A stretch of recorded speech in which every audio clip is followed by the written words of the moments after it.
Good morning, everybody. I'm sorry I can't be there in person. I'm recovering from actually COVID. I didn't want to spread my goodwill and cheer to everybody. but I wanted to say, as a trustee and as a member of Risha Sakai, I'm very grateful to the Parliament and to all of you for being here today and giving me a chance to share with you some modest thoughts on my topic, freedom and the right of religious freedom.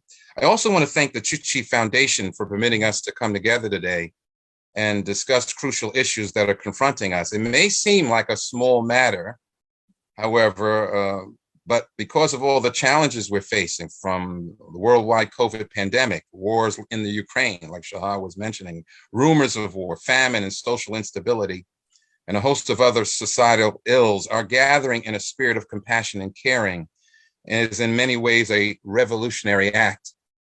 And for that, we must thank the Tutsi Foundation. So as I've been thinking on this topic of freedom and the right of religious freedom while I was getting out of bed for the last several weeks, I was looking at the issue of freedom and the right of religious freedom from several different angles. I'm an attorney, and indeed, as a lawyer for most of my career, I was engaged in social justice law. And from there, I could most certainly argue that from the Anglo-American tradition, freedom and the right of religious freedom in particular are concepts embedded in that tradition that, from an American perspective, freedom are bedrock conditions of why we are a country today.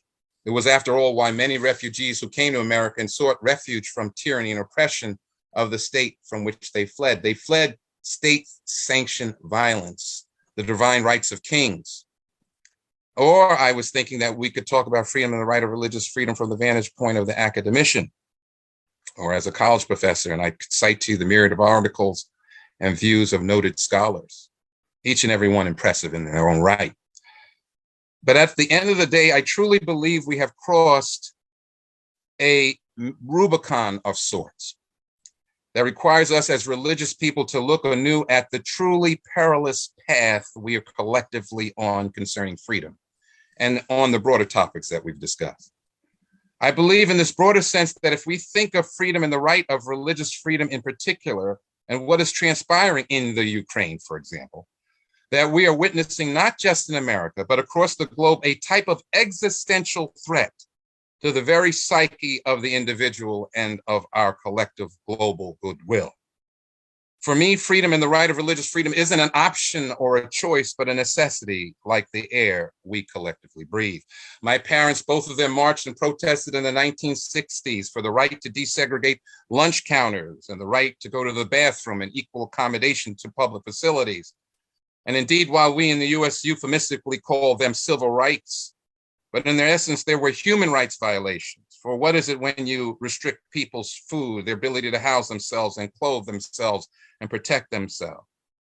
And going further back, my great-grandmother on my mother's side, born at the tail end of slavery, founded over 5 Christian churches here in the US, and all of my great aunts and them were ministers, few of them worldwide evangelists, some of note, and all of them used their religion as a bulwark of the ravages and deprivation of slavery.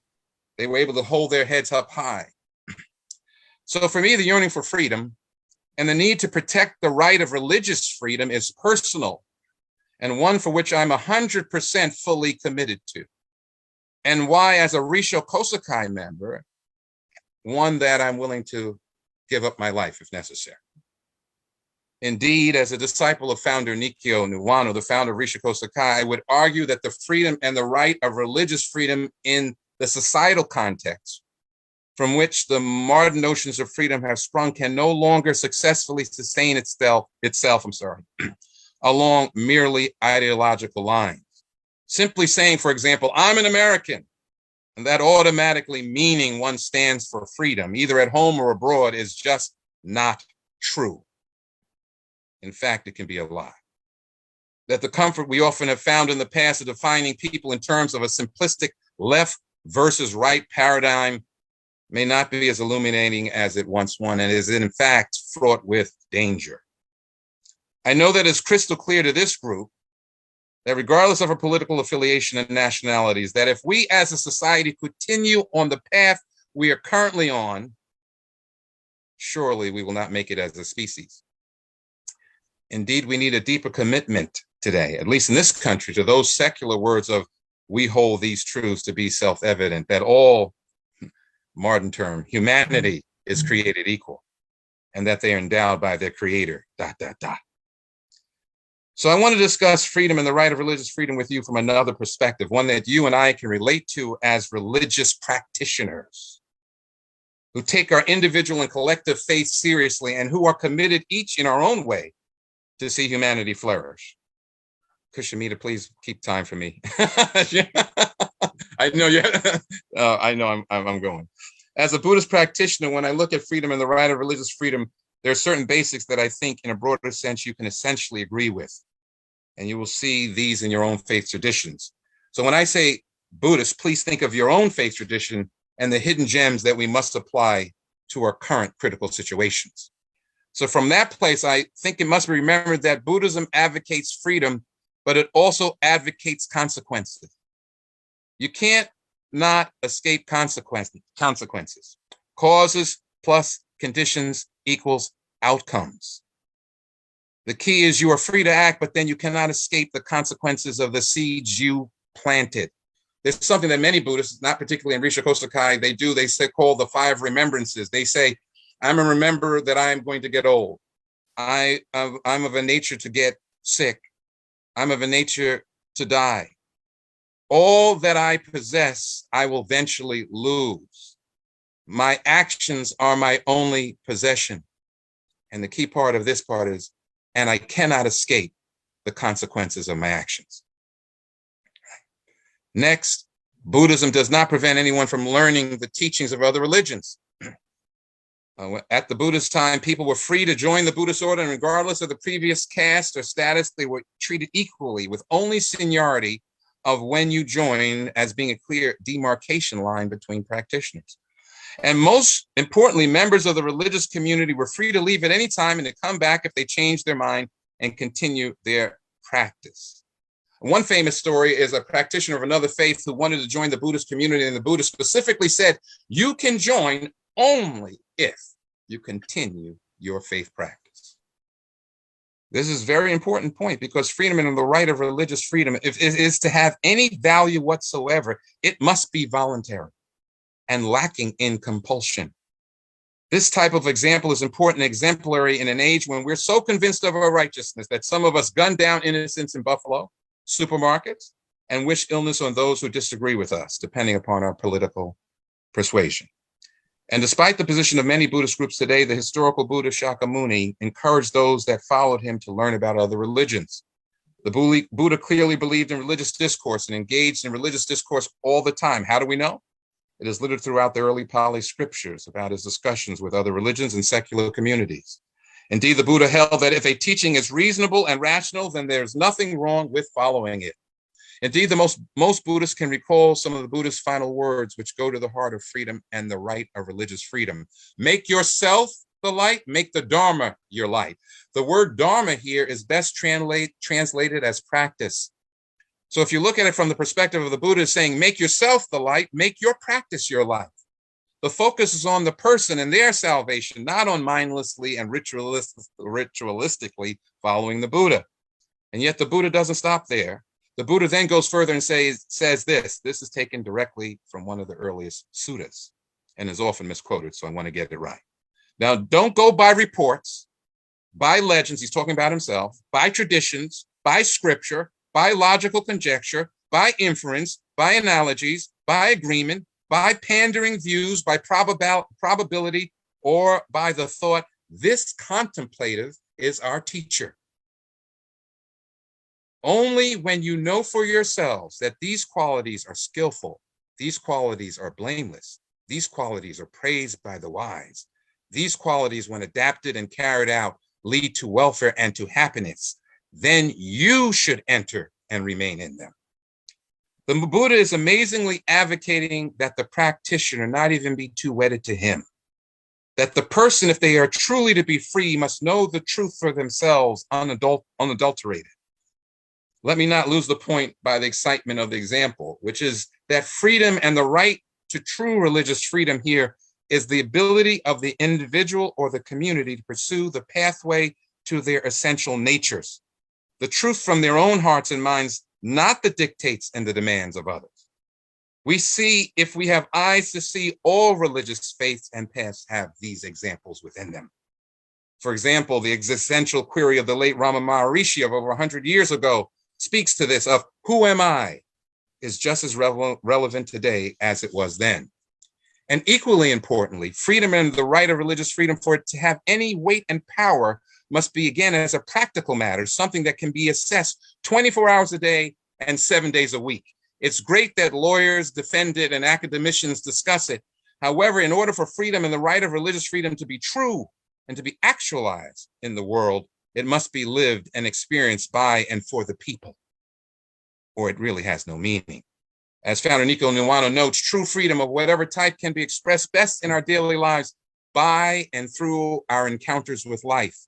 We must have the right, the freedom to explore and investigate every encounter we have with people or things in our world. This is not something the state can regulate, and from this place, true freedom is not only possible, but inevitable. And we together can see the spirit of hope coming to us when we take these actions. Indeed, Venerable Dharma Master Cheng Yen, the founder of the Tzu Foundation, said something totally in harmony with what I just said. She said, "Many seek illumination by lighting a lamp when the true light is within our heart." I took this to mean that all of us inherently possess the same potential for wisdom and compassion as the Buddha. However, our eyes are not yet open to this truth because they are unfortunately covered through our own inadequacies. This same attitude can be seen in the action of prominent Buddhist writer and activist. I hope some of you might know of him as Sukla. Indeed, after his controversial speech, The Regression of Democracy in Siam, he had a warrant issued for his arrest because he violated Thai law in a Buddhist country, which bans criticism of the king and royal family and the Thai military. He fled to Germany, the German embassy in Bangkok. Police cars awaited Sulak outside his embassy gates. Plainclothes officers were posited as near his home.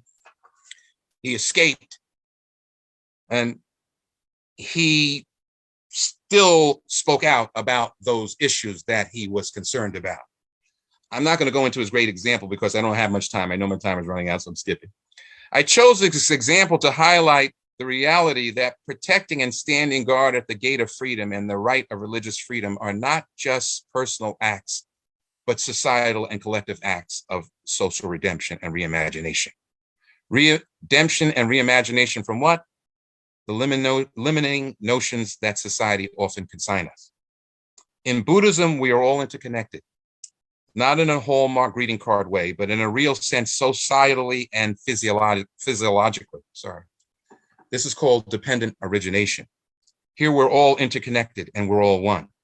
Individual actions and appearances in the world, while helpful, do not fully define the potentiality of any person. And any one action that we take, in fact, impacts and helps bring together the great collective good. Indeed, this is key for, Indeed, this is key, for we know that what we see before us is just a small tip of the iceberg. Indeed, each of us can be thought of as a tip of an iceberg that's floating on the ocean, and the great wealth of love and compassion that's hidden underneath is revealed through our encounters. The goal then of Buddhism in terms of freedom and liberation is to help the other reveal their own sacred or Buddha nature while expressing our own. Freedom from this vantage point is not limited to an ideological system. Those systems clearly matter. A totalitarian regime that kills dissidents and suppresses all discussion is to be scrupulously avoided. However, on the other hand, a constitutional democracy or republic under this thinking doesn't automatically assure that true freedom and the right of religious freedom will be necessarily achieved. I truly believe concerning the vision of freedom that I've outlined here fits in beautifully with the vision of the parliament that are gathering today evidences. Indeed, the parliament's great strength is its willingness to embrace faith, evidencing goodwill in a shared common dialogue of faith and discovery. where we live not just for ourselves, but for the benefit of others. Here, the parliament is truly employing a Buddhist principle of putting others first into a visible and concrete living reality. Hence, by planting good seeds, by sponsoring gatherings like this, when the conditions are right, a positive flower of change must bloom. Finally, while we do live in a time of tremendous change and seemingly unmanageable challenges, we should be extremely grateful for being born now and having these challenges confronting us. For it's like the lotus that grows in the mud, and as the late Thich Nhat Hanh was often fond of saying, no mud, no lotus. For if we want the beauty of the lotus of freedom and the right of religious freedom to bloom and blossom, we must eagerly embrace the mud of a world of seeming contradictions so that we can have a future of limitless possibilities. The choice is, of course, up to us. So let us begin. Thank you. Sorry about my voice. Thank you very much.